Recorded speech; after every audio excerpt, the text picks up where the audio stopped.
அடியன் ஸ்ரீமதே ராமானுஜாய நமஹ. இன்றைக்கி டிஸ்கஷனுக்கு பெரியாழ்வாரின் அமலநாதிபிரான் அப்படின்னு போட்டிருந்தேன். ஸோ இது எப்படி பெரியாழ்வார் அமலநாதிபிரான் பண்ணியிருக்காரா அப்படின்னால், அமலநாதிபிரான் போல ஒரு பதிகம் பண்ணியிருக்கார் பெரியாழ்வார். அமலநாதிபிரானில் என்ன இருக்குது? பாதாதி கேசம் ஆபாதசூடம் அனுபூய ஹரிம் சயானம். அது மாதிரி காட்டவே கண்டபாத கமலநல் ஆடை உந்தி தேட்டர முதரபந்தம்னு பாதத்திலிருந்து முடி வரைக்கும் அனுபவிச்சார் அமலநாதிபிரான்ல திருப்பானாழ்வார். அதை போல பாதத்திலிருந்து முடி வரைக்கும் பெரியாழ்வார் அனுபவிக்கிறார். அந்த அனுபவத்தை ஒரு பதிகத்தில் கொடுத்துருக்கார். அதைத்தான் நம்ம பார்க்க போகிறோம். ஸோ அமலநாதிபிரானில் பாதாதி கேசமதாய் பாடி தந்த, அதே மாதிரி இங்கேயும் பாதாதி கேசமதாய் பாடி வைத்திருக்கிறார் பெரியாழ்வார். இங்கே ஆச்சரியம் என்னன்னா, அமலநாதிபிரானில் 10 பாசுரங்கள், ஆனால் இங்கே 20 பாசுரங்கள் பாடியிருக்கார். ஒவ்வொரு பார்ட், அதாவது பாதத்திலிருந்து ஒவ்வொரு பாட்டாக அனுபவித்து 20 பாசுரங்கள் பாடியிருக்கார். அது பதிகம் 1, 2 சீதக்கடலுள் அமுதன்ன அப்படின்னு சொல்லக்கூடிய பதிகம். அதில் முதல் பாசுரம் சீதக்கடலுள். அந்த பாசுரத்தில் பாதக்கமலங்கள் காணீரே பவளவாயீர் காணீரே அப்படின்ட்டு பாதக்கமலங்கள், திருப்பாதத்தை, திருவடி தாமரைகளை அங்கே எடுத்து முதல்ல சொல்கிறார். 2வது பாசுரத்தில் 10 விரலும் மணிவண்ணன் பாதங்கள் ஒத்திட்டிருந்தவா காணீரே, திருவடியின் விரல்களை எடுத்து சொல்லுகிறார். ஸோ அந்த விரல்கள் அதையும் இங்கே 2வது பாசுரத்தில் அனுபவிக்கிறார். கணைக்காலை அனுபவிக்கிறார் 3வது பாசுரத்தில். கணைக்கால்னா ஆங்கிள் இல்லையா? ஸோ அதனால் பனைத்தோல் இளவாய்ச்சி அந்த பாசுரத்தில் பாருங்க, கணைக்கால் இருந்தவா காணீரே காரிகையீர் காணீரே அப்படின்ட்டு 3வது பாசுரத்தில் கணைக்காலை அனுபவிக்கிறார். அடுத்து 4வது பாசுரம், அதில் முழந்தாள் இருந்தவா காணீரே முகிழ்முளையேர் காணீரே. முழந்தாள்னால் முட்டி, அந்த முழங்கால்கள் அப்படின்னு சொல்கிறோமே, அதுதான்.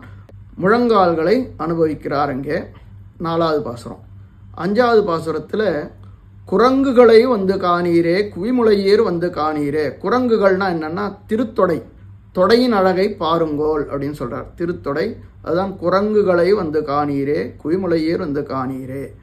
அடுத்தது 6வது பாசுரம், அங்கே சுண்ணம் அப்படின்னு சொல்லுவாங்க. அதாவது எம்பெருமானுடைய திருச்சுண்ணம். சாதாரண சுண்ணம் சொல்கிறார் எம்பெருமானுக்கு. திருச்சுண்ணம் என்ன அப்படின்னா, அதுதான் மறைக்கப்பட வேண்டிய வஸ்து. அதுதான் முத்தம் அப்படின்னு சொல்கிறது உண்டு, மொட்டு அப்படின்னு சொல்கிறது உண்டு. அதை காமிக்கிறார் இங்கே பெரியாழ்வார். முத்தம் இருந்தவா காணீரே முகிழ்நகையீர் காணீரே அப்படின்ட்டு. அடுத்து 7வது பாசுரம், அதில் மருங்கும் இருந்தவா காணீரே வானுதளீர் காணீரே. மருங்கு, திருமருங்குன்னால் ஹிப்பு அப்படின்னு சொல்லுவோமே, அந்த ஹிப்பு. அடுத்தது 8வது பாசுரம், உந்தியிருந்தவா காணீரே ஒளியிழையீர் காணீரே அப்படின்னு சொல்கிறார். உந்தி, அந்த உந்தி என்னன்னா நாபி, அதாவது நாவல், அந்த அதை திருநாபி அப்படின்னு சொல்லணும். அதை உந்தி இருந்தவா காணீரேன்னு திருநாபியை சொல்கிறார். அடுத்தது உதரம் இருந்தவா காணீரே ஒளிவளையீர் காணீரே. இது 9வது பாசுரத்தில் உதரம் இருந்தவா காணீரே. உதரம்ங்கிறது திருவயிறு, அதாவது நாவலுக்கு மேலே இருக்கக்கூடியது திருவயிறு. யசோதை என்ன பண்ணினால் உதரத்திலே தான் கட்டினாள். ஸோ அந்த உதரத்தில் கட்டினதுனால்தான் தாமோதரன், தாமத்தை கட்டினாள், கயிறு கட்டினாள் இல்லையா, அதனால தாமோதரன்னு பேர் ஏற்பட்டது. அதனால் திருவயிறை உதரம் இருந்தவா காணீரே அப்படின்னு சொல்கிறார். அடுத்தது 10வது பாசுரம், திருமார்பு இருந்தவா காணீரே. திருமார்பை கண்டு ரசிக்கிறார். திருமார்பு இருந்தவா காணீரே சேயிழையீர் காணீரே அப்படின்ட்டு. அடுத்தது 11வது பாசுரத்தில் தோள்கள் இருந்தவா காணீரே, அவருடைய தோள்கள், ஷோல்டர்ஸ், அதை எடுத்து சொல்கிறார். தோள்கள் இருந்தவா காணீரே சுரிகுழலீர் காணீரே. அடுத்தது 12வது பாசுரத்தில் கைத்தலங்கள் காணீரே கணங்குழையீர் காணீரே அப்படின்ட்டு அவருடைய கை, திருக்கைகள், அந்த திருக்கைகளை இங்கே அனுபவிக்கிறார். அடுத்தது 13வது பாசுரத்தில் கண்டம் இருந்தவா காணீரே காரிகையீர் காணீரே. கண்டம்னா என்னன்னா கழுத்து, அந்த கழுத்தை இங்கே அனுபவிக்கிறார். அடுத்து 14வது பாசுரத்தில் செந்தொண்டை வாய் காணீரே, அவனுடைய வாய், கோவை வாய், அந்த வாயை காணீரே அப்படின்ட்டு வாயை அனுபவிக்கிறார். அதற்கப்புறம் மூக்கும் இருந்தவா காணீரே, மூக்கு, அந்த திருப்பவள வாய்க்கு அப்புறம் மூக்கு, சமுதாய சோபை அப்படின்னு சொல்கிறது உண்டு. சமுதாய சோபைன்னா எல்லாமே சேர்ந்து இருக்கக்கூடியது, திருமுக மண்டலத்தை எல்லாமே சேர்ந்து இருக்கக்கூடியது.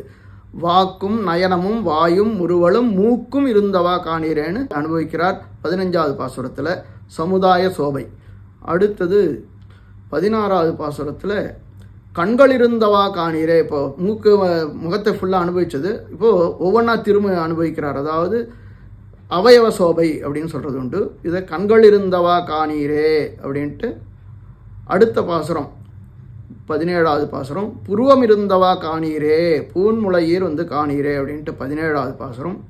அடுத்து 18வது பாசுரத்தில் வண்ணமேல்கொள் மகரக்குழைவை, மகரக்குழை காதில் மகரக்கண்டி, அதாவது மகரத்தினாலான, அதாவது மீன் போல இருக்கக்கூடிய காதணி, அந்த காதணியை போட்டுருக்கானோ அதனால தான் மகர நெடுங்குழை காதன்னு சொல்லுவோம் இல்லையா, அந்த மகரக்குழை அந்த அணிகளை அவர் போட்டுருக்கார். அதை பாருங்கோல் அப்படின்ட்டு காதை எடுத்து காமிக்கிறாருங்க. அடுத்து 19வது பாசுரம் நெற்றி இருந்தவா காணீரே, நேரிழையீர் காணீரேன்னு எம்பெருமானுடைய நெற்றியை எடுத்து காமிக்கிறார். அடுத்தது 20வது பாசுரத்தில் குழல்கள் இருந்தவா காணீரே, குவிமுளையீர் காணீரேன்னு அவருடைய குழல்கள், கேசம் அப்படின்னு சொல்லுவோம் இல்லையா, அதை எடுத்து சொல்கிறார். ஸோ இந்த மாதிரி பாதத்திலிருந்து கேசம் வரைக்கும், திருப்பாதங்கள்லேருந்து குழல்கள் அப்படின்ட்டு கேசம் அது வரைக்கும் இங்கே அனுபவித்து பார்த்துருக்கார் இந்த சீதக்கடலுள் என்கிற பாசுரத்தில். அடியன் இந்த உங்களுக்கு தெரிவிக்கலான்னு பார்த்தேன்.